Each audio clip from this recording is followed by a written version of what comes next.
Welcome to Getting It Done, a podcast about music, education, and life lessons.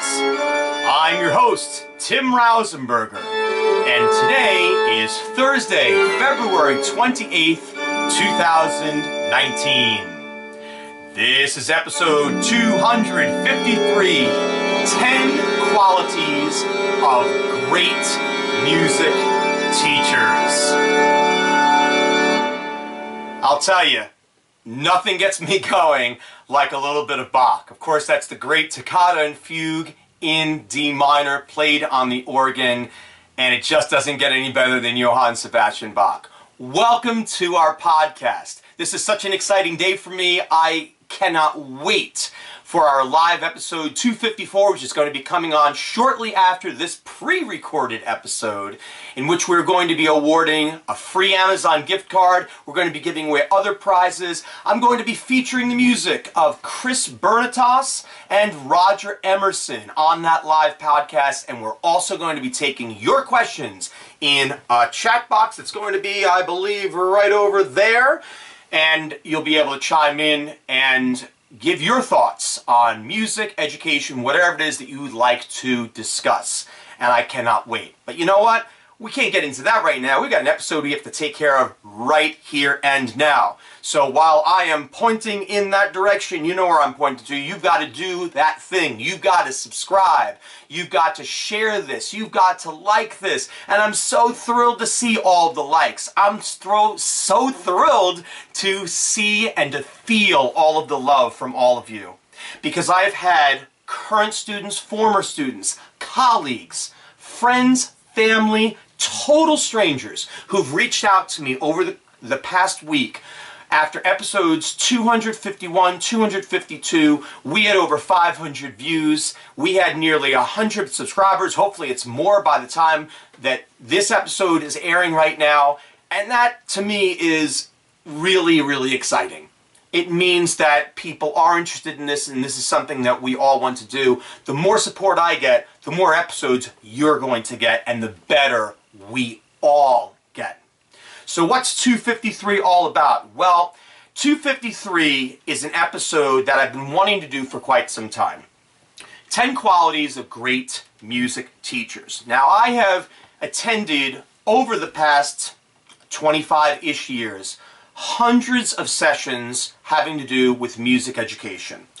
I have easily talked to thousands of professional musicians, music educators, to get their viewpoints on what makes a good teacher, what makes a bad teacher. And to be really fair, I still stand by the fact, and it could almost be number 11 on this list, wherever you would want to place it, I really do feel that the bad teachers, in a lot of ways, are better than the good ones, because we actually learn a lot more from our mistakes and the mistakes of others, rather than just seeing, for lack of a better word, perfection or someone who is darn good at what they do. Don't get me wrong, being around a great educator is a wonderful thing, and I'm certainly not saying to go and check out everyone else's materials out there that are awful. I'd like to believe I'm giving you some nice content here, but to be truthful, I have certainly learned probably more from the teachers that were not so great, and that was actually a big reason why I decided to get an education in the first place.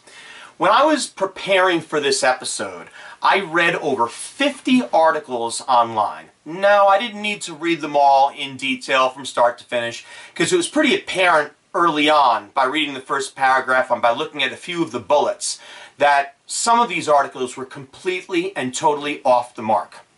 It was very evident by some of the authors of these articles that they either had a limited amount of teaching experience, or they had only taught in one environment, or they were lifelong students. Now, there's nothing wrong with being a lifelong student, but there's a very, very big difference between being a student and being a teacher. Big, big difference. In the process of doing this research, I found over 100 different things that were cited as being the most important. Now, my list is not complete. There are many other things that are on this list. I really sat down, I came with these 10 bullets, and I made sure to really think it through to the point where I did figure out what number 1 should be, all the way down to number 10. So I am going to put the list up here so you can kind of follow along. And please weigh in. I want your comments below. I want to hear what you think. What do you think we should add besides the 10 comments here? What are things that, the 10 items on the list?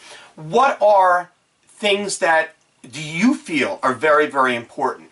And again, I don't know if there's necessarily a wrong answer, but having done this for a while, I've really shifted my whole entire thought process has really gone in different directions.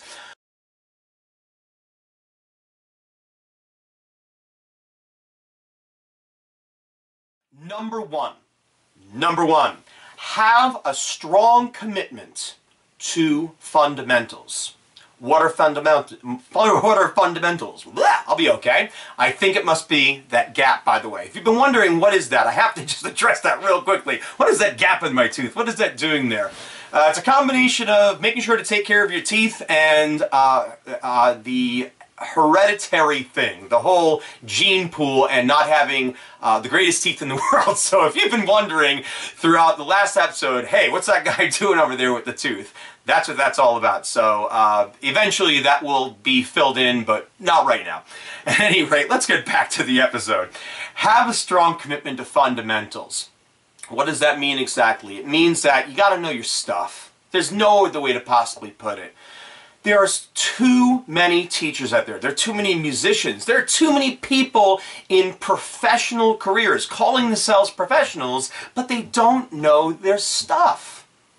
And if you're going to become a music teacher, I personally feel, and I don't say this because I am a music teacher, having done all the research over the years, I don't think there's any occupation out there that's tougher than being a music teacher. To be able to have the high level of ability to teach, to instruct, to inspire people, and then be able to have that music concept, as I'm going to address right now, and how important it is to know your music. How well do you know your music? Do you think you know your music really well?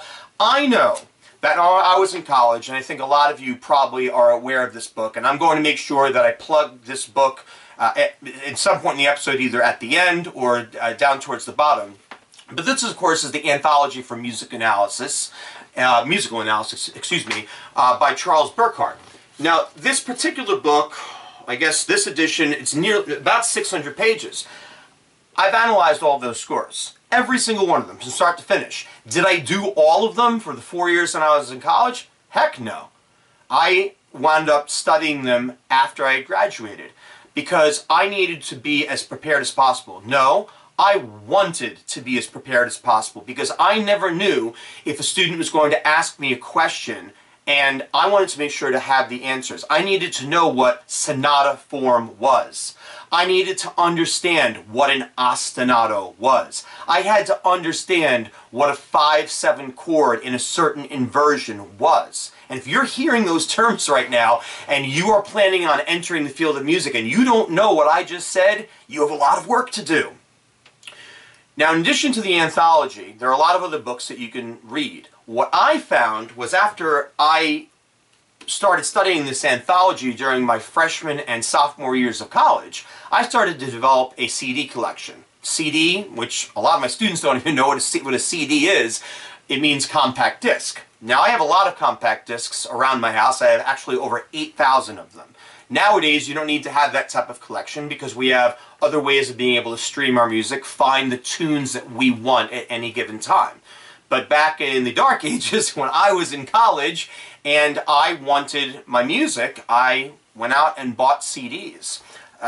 What I'm going to show you just very quickly is just simply great music. And to me, my favorite composer of all time is Beethoven.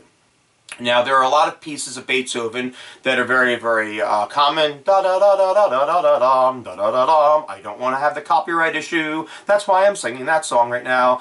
Für Elise on the piano, which is, of course, infamous because you hear students play the first few bars, and then the rest of it they don't finish because they can't play it. They look at it, they close the book, or they're just trying to do it by ear. But when it comes to Beethoven, there are two main pieces, or I should say two collections of pieces that are very, very important. One are all 9 of his symphonies. Now, this is just one recording. This happens to be my favorite recording of John Eliot Gardner. It's a critically acclaimed recording, and it doesn't mean that all 9 symphonies are perfect. As I tell students, when we're talking about symphonies or we're talking about different types of songs, certainly in the classical realm, think of it as covers. It's the best way to approach it. In other words, this particular recording is just one recording out there. It's just one interpretation. It's not the definitive one. It doesn't mean that everything is this way. There are people out there who loathe this particular box set. They don't like Gardner for different reasons. There are some people that don't like the fact that he's using instruments that are associated with that time period, the time period when Beethoven lived. There are some people who don't care for that. They want the orchestra of today. They want the modern orchestral sound rather than what Gardner gives you. Me personally, I prefer the Gardner. That's just me. Another great set of pieces by Beethoven, of course, are his string quartets. Why do I know string quartets so well? When I was in college, I was lucky enough, I was privileged enough to have a professional string quartet in residence. If you don't know what a string quartet is, you're missing out. 2 violins, a viola, and a cello, and boy oh boy, the possibilities are endless when it comes to string quartets. You start with the string quartets of Beethoven, you can go in so many different directions, and with just the symphonies and the string quartets alone, I have several, not 1 or 2, I have several recordings of each one, and I compare and I contrast them. There is the compare and contrast element in education, where I can actually, in a classroom setting, I can play each one and say, what's the difference between the 2? If I want something that's going to be truly emotional music, emotional orchestral music, similar to the type of stuff that you'll hear in the background in most motivational videos, we'll take some Mahler. Okay, I'll take Mahler for 400 there, Alex Trebek. All right, we're talking Mahler Symphony No. 1. Mahler also wrote 9 symphonies. Yeah, there's a consistent theme. Do you know, are you already aware as a musician that there were a lot of composers who only composed 9 symphonies? There's a very good reason for it. Do you know what it is? Rather than me give you the answer, maybe do a little bit of research and why some composers never wanted to write a 10th symphony, even though some of them did. There's, of course, Sir George Solti, not with the Chicago Symphony Orchestra, a lot of them known from then, but from that ensemble, but the London Symphony Orchestra, classic recording. Maurice Abravanel, ever hear of him before? Utah Symphony Orchestra, and I love this special, 99 cents. I love that CD. It's a classic. There's, of course, the amazing recording by Klaus Tenstedt. My personal favorite, Leonard Bernstein. And ironically enough, it was a live performance. This particular recording, if I was stuck on an island and I had to bring 10 different CDs with me, this is going with me. It is that special of a recording. I believe it's out of print now. And again, at the end of the episode, I'm going to get into, I'll give you the list of all the different recordings that are out there. If we're going to talk about songs, of course, people think of the Beatles. Are the Beatles important? Of course the Beatles are important. They wrote all these incredible songs. But who do we need to start with? We need to start with Franz Schubert. The guy only lived to be 31 years old. These are not all of his songs. This is a set of discs that it was recorded over the years by Dietrich Fischer-Dieskau and the incredible accompanist Gerald Moore. Franz Schubert's songs are epic. The German word, of course, for songs, Lieder. No, I have not listened to all of them. I've listened to a lot of them, and I certainly have used them when I have prepared my own Schubert songs. Or even if we take someone like Don McLean. Don McLean, how is he associated? We talked about this, or I mentioned this in a previous episode, that this particular picture is tied into Don McLean. How? Because he wrote, and it's on this particular album, Vincent, in reference to Vincent van Gogh, tying it all in. This is what brings the interest. This is where someone is listening to this podcast and they're getting curious, but a quality music educator is going to be able to do this and bring this to life to any age level. You could be doing this with 6-year-olds. This is not hard. Any of the materials I just showed you, you just need to do it age appropriate.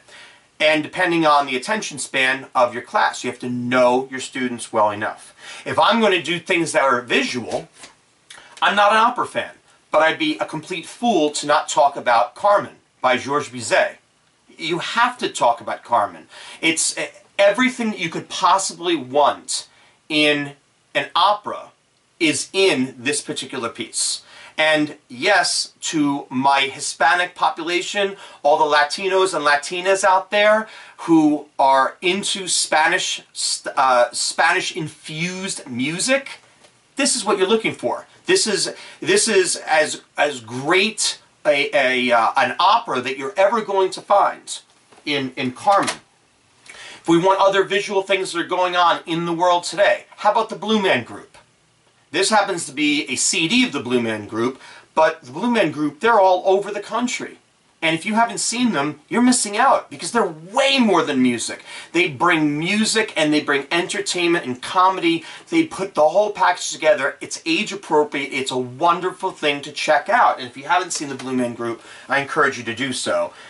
And there are some people that might be against this particular musical, but I'm sorry, if you don't talk about this musical, you're missing out on the opportunity to be able to connect with others. Phantom of the Opera.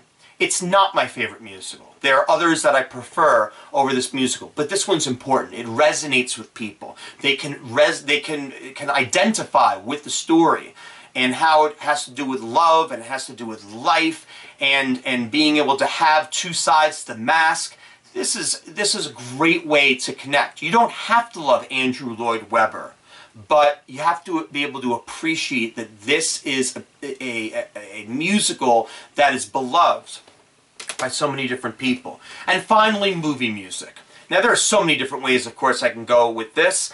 There are two particular types of movie music I like to talk about. I think one of the most important of all time, of course, Star Wars. And you'll notice I have this gigantic thing. Why? Because I decided to get the entire trilogy. Yeah, it was only the trilogy when I bought it. Star Wars, Empire Strikes Back, and Return of the Jedi. This came out before all the other Star Wars films were released. But I bought this because I never knew if someone in my class perhaps wanted to hear something from one of those films. But that music is epic. There's no other word for it. It's epic. What John Williams did for movies and what he contributed is completely and absolutely off the charts. And for all of you out there who love to work out, as far as I'm concerned, stepping on a treadmill, being in the gym, how about a little bit of Rocky? I mean, come on. It's the classic underdog story. Bill Conti's scoring is incredible. Speaking of scoring, on this particular recording, this particular score, one of the things I've played for students before is not all that exciting dun dun da da dun da da dun da da dum, not that exciting music that gets you all pumped up and you know, I just want to work out, I want to grab those weights. No. How about the end where it's actually a string ensemble playing and it's just gorgeous. It's just beautiful. So there's so many different ways that we can approach our fundamentals. Notice the take that I gave you. I wasn't talking about a 1 chord, a 4 chord, a 5 chord, and a 1 chord the entire time. I'm not talking about half cadences. I'm not necessarily discussing every single little nook and cranny that has to do with the analytical part of music. How about just appreciating it for what it is? But you have to know your stuff. Because you don't want to be in a situation where you're giving bad information to people, especially in this day and age where they can easily go onto the internet and they can fact check you. And if you're not giving them the right information, it's not going to look very good. Number 2, never stop training. Now, when people hear that, never stop training, what's the first thing that comes to mind? Working out. Okay, we're back to the Rocky thing again. That's not what we're talking about here. And for any career, you can never stop training. If you're going to continue to evolve in your career, if you're going to continue to get better at your craft, you want to hone it, you want to master it, you want to own it, you got to keep training. I never stopped. I mentioned it before at the anthology. I have not stopped studying scores. I don't stop listening to music. I try to listen to new music every single day. I'll take music that I know inside out and I'll listen to it again. One of the things I had to do recently in one of my graduate school classes was I had to take a piece by Bach that I had studied so many times over the years, and I had to listen to it again. And the version that my professor gave me was a version I'd never heard before. And there were things in the score I'd never heard. And then I went back and I looked at the actual music. I said, wow, I never realized that was in there. How incredible. How amazing. Music's that great. And no, I'm not, a snooty classical guy. That's not me. I like to think that if you're going to keep on training, you need to get better. I went into education, graduating from college. I got an incredible education that was really lacking in jazz. I knew almost nothing about musicals. I knew absolutely nothing about rap and hip-hop, and really not too much about folk music either. That's not the fault of my school. The job of your college, they can't possibly teach you everything in 4 years. So when you're done, you're not done. You don't know everything. To say that is being really and truly ignorant. How are you going to get better? You're not going to get better alone by doing this, but there are 2 books that are very big in graduate studies. And a lot of you have seen these, and some of them might be the bane of your existence. But these are important for forming a musical philosophy. Okay, what is your viewpoint? Of course, the one on the right is Music Matters by David J. Elliott. And this particular one has some extremely strong views. And what's interesting is these books clash. Why do they clash? Well, you got to go and read them and find out why these 2 philosophies don't really get along, because Eliot was a student of this gentleman. This would be Bennett Reamer, Philosophy of Music Education. And this is the classic. This is the one that came out afterwards. But any graduate level course, you're going to be studying both of those books, and you've got to come up with your own philosophies based on their very strong viewpoints. So the training component is, I can't stress it enough. I don't understand in any field why people stop trying to improve. They think that they have it down. You never have all the answers. You can always get better. We need to evolve. Number 3, in a lot of ways, should be number 1. Number 3, classroom management. To me, the only reason I didn't put this down as number 1 is because I'm trying to look at it from a music education perspective. But purely from an educational perspective, there is nothing more important than classroom management. Nothing. And I'm going to tell you why. It's one reason and one reason only.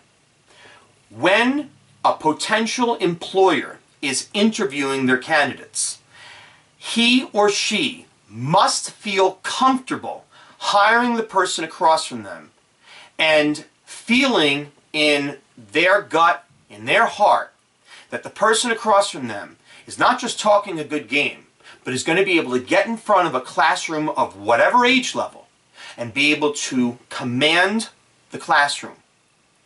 Have a game plan. Know exactly how you're going to address respect.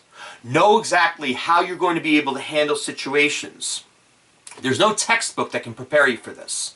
The only way you can truly learn is on-the-job training. How do you get to do that? I don't have an exact answer for you. What I can tell you is you need to try to find those opportunities as often as possible.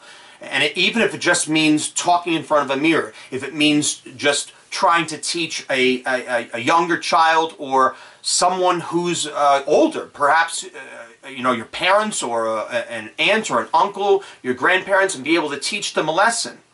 And see, while you're teaching them, are they getting distracted? Can you bring them back to the lesson? As I'm saying this, I'm thinking to myself, literally thinking to myself during this podcast. Some people will say, oh, my eyes sometimes wander. Well, they wander a little bit because I'm thinking to myself, in addition to going through my memory banks, I'm also saying, am I saying the right things that are going to grab you and they're going to hook you into this episode? The Bach that I did at the beginning of this episode, encouraged you and said, wow, this looks really interesting. This is something different. This is something I've never heard before. I've never seen this type of podcast before. So I'm saying that to myself. Your classroom management is everything. If you don't have classroom management, you don't have a classroom. And you're not an effective teacher. There's no ifs, ands, or buts about it. I don't care how much you know about music. I don't care how much you think you know about teaching in math and language arts. It doesn't matter if you've written novels. And to that end, and there are people out there who think that research is the most important thing. Research is absolutely no different than completing task number 1, fundamentals. It just gets stored away into fundamentals and into training. But in terms of classroom management, that has nothing to do with research or a lot of the things that you're going to learn in graduate school. And there's nothing against graduate school because you're strengthening 1 and 2. But classroom management, unless it's on-the-job experience, in-class training, where you're having the opportunity to be able to have that particular population in front of you, I don't know how much you're going to be able to improve. Number 4, identify problems quickly and correct them. You get those students in front of you. Now, forget about the students. How about a student? The student is in 5th grade. They've been playing the clarinet for 1 year. They start playing their notes. If you are a quality music teacher, within seconds after hearing the first notes, here's what should go through your mind.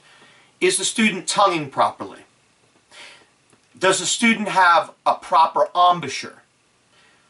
The other thing that I'll do, especially if the sound is really lousy, I'll grab their clarinet. Can I take a look at your clarinet real quick? And I won't be mean about it, but I'll just inspect the reed. I can't begin to tell you how many kids will be a year into their playing, and even my own students, I've been guilty of this. And you look at their reed, and first of all, it looks like a beaver attacked it. Okay, you have that issue.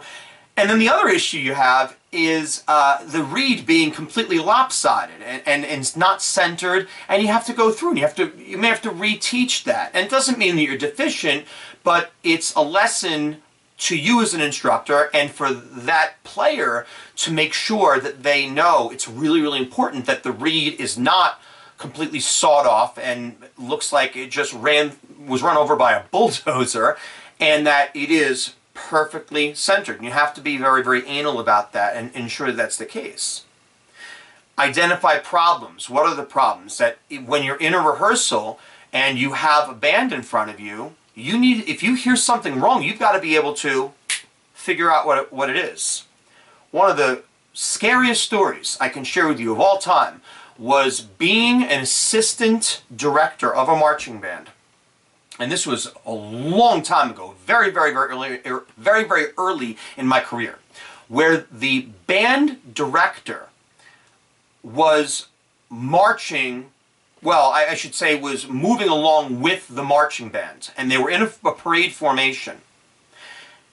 The front half of the band was playing one tune, and the second half of the band, behind the drums, because the drums were in the center of the formation, so if you can picture, the brass were in the front, the drums were in the center, and then the woodwinds were in the back.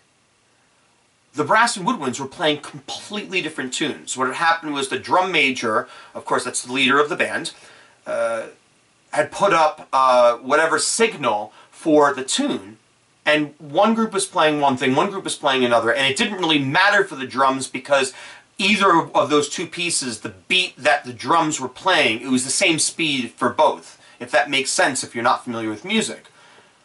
The scary thing is, I'm marching along, I hear it. Now I'm very, very young, I really didn't want to say something to the director. We marched the entire length of the tune until one group finished before the other, and the entire time the director didn't realize. Scary, not good. Okay, and that's a macro issue, not a micro issue. That's not that one of your clarinets just played a B flat and should have played a B natural. That is not one or two of those singers that keep over singing and their vowel placement is poor, and they've modified their jaw in such a way where they're flat, they're bringing down the entire section, and that chord is not in tune. No, we're talking about the full ensemble. You can be the greatest conductor in the world and be able to conduct Mahler's First Symphony, but you know what? What's going to happen when you have that live group in front of you? And more importantly, not the live group of skilled veteran musicians. I'm talking about kids. I'm talking about people with very, very little experience. Got to be able to identify the problems and quickly and correct them. Not identify problems and quickly correct them. Difference. Because you may know that there's a problem, but if you can't figure out the way to quickly correct it, that's okay. But you better fix it at the next rehearsal. Or you need to at least acknowledge there's something going on here and we need to take a look at this and we're going to look at this next rehearsal. And you better know what the answer is at the next rehearsal, because if not, you're going to lose your credibility. Number 5, adapt to your situations and surroundings. The ability to adapt. I didn't even want to put situations and surroundings. I just wanted to put down adapt. You have to be able to adapt. I'll give you the classic example. The previous school district where I worked, I did this terrific choral piece by Andy Beck. It is a wonderful piece. I love it. And I did it with my chorus. It was mostly 6th graders, and we sang it. And it was really a piece of music that wasn't just for elementary chorus. You really could have done it with junior high groups and even high school. Maybe not a 9 to 12 chorus at the high school level, but like a freshman chorus, which is what I have now. I have freshman singers. And I brought this piece, having done it in the previous district, and the audience loved it, and the kids loved it, and they couldn't get enough singing it. I brought it into my new district, and I said, this is a slam dunk. And I had done other pieces, and they loved the pieces. I distributed the music to this piece, and before I played the music, I'm so grateful that I did this, I put a reference recording on, and I just let them listen to it. And I was so confident that they were going to love it. I had kids making facial reactions. If you could have seen their faces, I mean, priceless. Priceless. They looked at me with this, and they had some, let's just say in the urban population where I work, they had some very choice words for the music, among which was trash. I have learned, and I quickly learned, rather than reacting and saying, what are you talking about? We're doing this. We're still going to... No. I listened to them, and I realized, you know what? They've taken this new teacher. I've only been here for a short amount of time. They've certainly bought into these other pieces that I'm selling to them, and I've given them a piece of music, and they simply don't like it. You know what it means? Don't do it. That's what it means. I'll say it again. Don't do it. Yank it. Get rid of it. Why are you trying to force it down their throats, especially if they've been enjoying the other music? You've got to adapt. It must happen. So, in this particular case, and I remember it, and it was a newfound respect, I think, that the students had for me on a completely different level, because I was listening to them. And they remember this day. I went around the room, I collected the music, and right in front of them, I took the music. Now, okay, I didn't totally throw it away. I mean, we're talking about a lot of money here. But I took the music, and I took the recycling bin, and I just dropped it in the recycling bin. Now, in the end, yes, I did go back and just get the music, because if somebody else wants to ever do it, I'm pretty sure this is something I'm never going to be doing in my school district, because it just wasn't very well received. But just dropping in made the point that, no, we're not going to do this, and I am hearing you. That's important. Number 6, interact with anyone in education. Why do you need to interact with educators? Because they're the experts. And when I say anyone in education, I kind of say that as a double-edged type of thing. You got to be careful the people that you're asking for advice when it comes to education. Because if it's someone who thinks they have the answers, but they really don't have all the answers, and the information that you're getting is somewhat incomplete, you've got to be careful. You've got to make sure that you're getting a reliable source, that hopefully you've been able to find that at least one person that you know is your go-to person to be able to ask them for advice. And if you don't have that person, you have my personal guarantee. I'm happy to help you at any time. And I had a phone call, I had an incredible phone call earlier this week from someone who I rarely get phone calls from. And they just wanted to run the story by me, and I could tell the excitement that they had in their voice. They were so excited to share the story. And it was one of those types of things where there was a part of them that wanted to kind of seek my approval. And I'm fine with that, because I seek the approval of other people all the time, every single day. You've got to interact. You've got to talk turkey. You've got to talk shop with these people. The great educators out there are only too willing to help you at any given time. Number 7, be current. You've got to be current. You've got to know all the trends. You've got to know what's going on in music. You need to know what's going on in the world as far as the news. You've got to know your sports. There are always going to be kids in your class who have sports that they follow. In the environment where I teach, the 2 biggest sports that are absolute king are basketball and football. I have to know that stuff. I've got to know who the best players are. I have to be able to, at any given time, you certainly should know the teams that they play on. You don't have to know anything about the game of basketball, but if you can at least drop those names to be able to say that you watched the Super Bowl, and to be able to even admit that you don't know the rules, but you did watch the football, you did watch the game, and you appreciated whatever it was about it, that there was a certain tackle that was made, or an incredible pass, or a great rush, and a remarkable interception. And even if, again, you don't know that terminology, it's okay. Oh, and I can't forget, of course, soccer, the other football. That's another big sport. Because where I teach, I have kids from all different countries who identify not just with the European teams that are necessarily on the, I guess, the professional circuit, but ones where they just identify with their own countries. So in the World Cup last year, I really had to know the strengths of the countries. I didn't know all the players.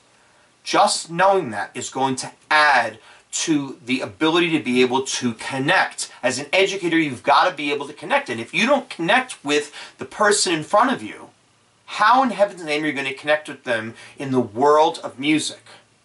Yeah, you will to a point, but not as meaningful a type of connection as the educator who goes the extra mile, takes the interest in what's going on with sports, makes sure that high school students, you don't do this necessarily with elementary students, but high school students. I get in my high school students' faces all the time when they don't know things that are going on in the real world, because some of them are just a few years away from being adults, and I want them to be educated on what's going on. You may not like what's going on in the government. You may not like what's going on in other parts of the world. But for God's sake, you need to know what it is, if you are not at least keeping up with the news. And as far as music tastes, that's everything. I could say Drake last year, and everybody would be, oh my goodness, I can't wait, put on God's Plan, we need to hear it right now. Now if I say Drake to students, irrelevant. You know why? Because I don't just say the name and try to act like I'm all cool and all that. No, I will actually say to the students, so what do you think of Drake? I'll just say it like that. What do you think of Drake? And they'll say, nobody really listens to him anymore. Now I know the heartbeat of what they're listening to and what they appreciate and what they don't. You don't have to love popular music, music that's in vogue at the time. But if you can't at least embrace it, then that's an issue. Now, if you're teaching elementary, that is an issue, because a lot of the music, even middle school, high school, a lot of the music is inappropriate. And no, the clean versions, you can't use the clean versions. Everybody knows what they're really saying. Number 8, how ironic. How ironic for me with this podcast. Listen more, talk less. People will hear me talk and talk and talk and talk. The reality is, I really actually don't talk a lot. And when I'm not educating others, I listen constantly. I listen to music. I listen to anyone that's going to make me smarter. The other day, I mentioned this show before, Undercover Boss. I put it on just because I wanted to learn what the CEOs were seeing. And yes, there were things in those Undercover Boss episodes that I started applying right away to my own podcasts and my own visions for what I would like to do for the future. So I took those lessons. So it doesn't have to necessarily be just in music. You need to listen more, especially when you hear someone who has something important to say, you gotta close your mouth. Judge Judy's infamous for saying this. She's infamous. As she always says, God gave you 2 ears and 1 mouth for a reason. Think about that quote. It makes perfect sense. Number 9, recognize levels of musical talent and ability. Okay. This is an area where I know this is one of my strengths. I won't necessarily say that I am an expert in any of these areas, because I think I'm always learning, but if there's one area that I always felt that I'm pretty good at, this is it. I've always had this knack where I can have a student in front of me, and quickly enough, I can flat out figure out if they have the musical aptitude to go to that next level. And it's not just how hard you work, because the cold hard reality is there are very, very few people, if they're limited in some way, shape, or form with music, there's some type of limitation, it's very, very difficult to make it. And I don't lie to people. I'm not here to be a dream killer, but I am not going to be irresponsible and steer someone down the wrong path. I had a student, I'll just say several years ago, and this student studied with me for quite some time.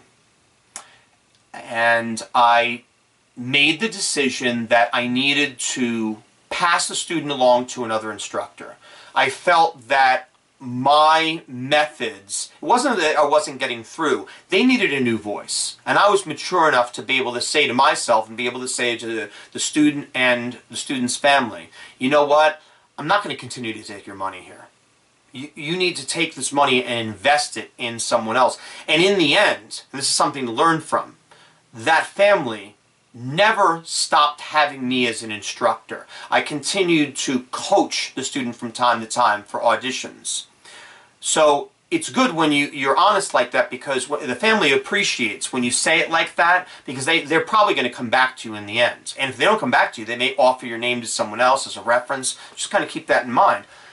But when it comes to musical talent, I knew that this student had decent talent, but not talent to be able to go to a very special level.